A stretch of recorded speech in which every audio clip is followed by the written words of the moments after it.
ನಮಸ್ಕಾರ ರೀಪ್ಪ ಎಲ್ಲರಿಗೂ. ಮೇಕೆದಾಟು ಪಾದಯಾತ್ರೆ ಆತ್ರಿ. ಸಿದ್ದರಾಮಯ್ಯ ಬಳ್ಳಾರಿಗೆ ಹೋಗಿ ಪಾದಯಾತ್ರೆ ಮಾಡಿ ಸರ್ಕಾರ ತಂದ್ರೆ ಇನ್ನು ಮೇಕೆದಾಟುದಿಂದ ಸರ್ಕಾರ ಚಿಗುರುದು ಕಾಣ್ತೈತಿರಲ್ಲ. ಹಂಗಾದ್ರೆ ಉತ್ತರ ಕರ್ನಾಟಕದಾಗ ಒಂದು ಮಹದಾಯಿ ಯೋಜನೆ ಐತಿ. ಆ ಮಹದಾಯಿ ಯೋಜನೆನೂ ಸಹಿತ ಪಾದಯಾತ್ರೆ ಮುಖಾಂತರ ನರಗುಂದಿಂದ ಪಾದಯಾತ್ರೆ ಮಾಡಿ ಅದನ್ನು ಸಹಿತ ಸರ್ಕಾರದ ಮೇಲೆ ಒತ್ತಡ ತಂದು ಆ ಯೋಜನೆಯನ್ನು ಕಾರ್ಯಗೊಳಿತಗೊಳಿಸಲಿಕ್ಕೆ ಸರ್ಕಾರದ ಮೇಲೆ ಒತ್ತಡ ತರುವ ಸಲುವಾಗಿ ಕರ್ನಾಟಕ ರಾಜ್ಯದ ಚಾಣಕ್ಯ ಮಾಸ್ಟರ್ ಮೈಂಡ್ ರಾಜಕಾರಣ KPCC ಕಾರ್ಯಾಧ್ಯಕ್ಷ ಸತೀಶ್ ಜಾರಕಿಹೊಳಿ ನೇತೃತ್ವದಲ್ಲಿ ಪಾದಯಾತ್ರೆ ಮಾಡುವುದು ಎಂದು ಘೋಷಣೆ ಮಾಡಿದ್ದಾರೆ ರೀ. ಪಾದಯಾತ್ರೆದಾಗ ಇನ್ನು ಸರ್ಕಾರದ ಮೇಲೆ ಉತ್ತರ ಕರ್ನಾಟಕದಿಂದ ಒಂದು 96 ಶಾಸಕರಿದ್ದರೆ ಈ ಮಹದಾಯಿ ಯೋಜನೆ ಎಷ್ಟೋ ವರ್ಷಗಳಿಂದ ನೆನಗುದಿಗೆ ಬಿದ್ದಿತ್ತು. ಅದರ ಸಲುವಾಗಿ ಈ ಹಿಂದೆ ಸೌದತ್ತಿ ಭಾಗದ ಪ್ರಮುಖ ದುರಿನ ಪಂಚನಗೌಡ ದ್ಯಾಮನಗೌಡರು ಪಾದಯಾತ್ರೆ ಮಾಡಿದ್ರು ಗೊತ್ತೈತ್ರಿ.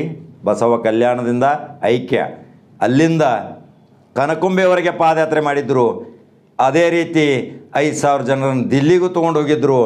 ಪಂಚನಗೌಡ ದ್ಯಾಮನಗೌಡರನ್ನು ಸಹಿತ ಇವತ್ತು ನೆನೆಸ್ಬೇಕಾಕೈತಲ್ರಿ. ಆದರೆ ಸರ್ಕಾರದ ಇಚ್ಛಾಶಕ್ತಿ ಇದ್ದಿರಲಿಲ್ಲ.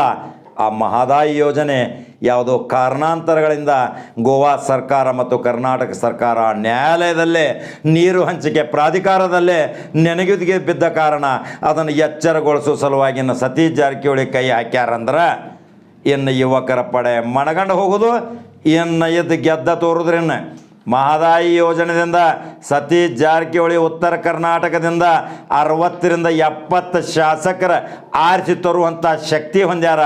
ಅವ್ರ ಜೊತೆ ಜಲ ನಿರ್ಮಾಣ ಮಾಡಿದಂಥ ಬಿಜಾಪುರದಲ್ಲಿ ನೀರಿನ ಹರಿಕಾರ ಉತ್ತರ ಕರ್ನಾಟಕದ ಪ್ರಮುಖ ನಾಯಕ MB ಪಾಟೀಲ್ ಮತ್ತು ಉತ್ತರ ಕರ್ನಾಟಕದ ಎಲ್ಲ ಶಾಸಕರ ಪದಾಧಿಕಾರಿಗಳು ಎಲ್ಲರೂ ಸತೀಶ್ ಜಾರಕಿಹೊಳಿ ಜೊತೆ ಕೈ ಜೋಡಿಸ್ತಾರೆ. ಸತೀಶ್ ಜಾರಕಿಹೊಳಿ ಪಾದಯಾತ್ರೆ ಮಾಡಕತ್ತಾರಂದ್ರೆ ಇಲ್ಲಿ ಪಕ್ಷ ಅಷ್ಟ ಅಲ್ರಿ, ಪಕ್ಷ ಭೇದ ಮರೆತವ್ರ ಅಭಿಮಾನಿಗಳು ಬೆನ್ನ ಹತ್ತಾರ್ರಿ. ಸತೀಶ್ ಜಾರಕಿಹೊಳಿದೊಂದು ಏನೈತ್ರಿ ತತ್ವ ಸಿದ್ಧಾಂತ, ಸಮಾಜ ಸೇವೆಯಲ್ಲಿ ಬಂದವರು ಪಾದಯಾತ್ರೆಯಲ್ಲಿ ಭಾಗವಹಿಸ್ಬೋದು. ಇಂಥ ಒಂದು ದೊಡ್ಡ ಪ್ರಮಾಣದ ಹೋರಾಟದ ಮುಖಾಂತರ ಕರ್ನಾಟಕ ಸರ್ಕಾರದ ಹಿತ್ತಾಳೆ ಕಿವಿಗೆ ಆವಾಜ್ ಮಾಡುವಂಥ ಶಕ್ತಿ ಸತೀಶ್ ಜಾರಕಿಹೊಳಿ ಇಟ್ಕೊಂಡಾರಂದ್ರೆ ಇನ್ನು ಮಹದಾಯಿ ಯೋಜನೆಗೆ ಹೋರಾಟ ಪ್ರಾರಂಭ ಆಗುದ. ಅದರ ಸಲುವಾಗಿ ರೂಪರೇಷೆ ತಯಾರು ಮಾಡಕತ್ತಾರ. ಯಾವ ದಿನಾಂಕ ಅನ್ನೋದು ಗೊತ್ತು ಮಾಡ್ತಾರ. ಈ ಕೋವಿಡ್ಗಳು ಇದ್ದು ಹೋದ ಕಾರಣ ಯಾವ ತಾರೀಕು ಮಾಡ್ತಾರೆ ಇನ್ನು ಎಲ್ಲರ ದೃಷ್ಟಿ ಸತೀಶ್ ಜಾರಕಿಹೊಳಿ ಮೇಲೆ ರೀ.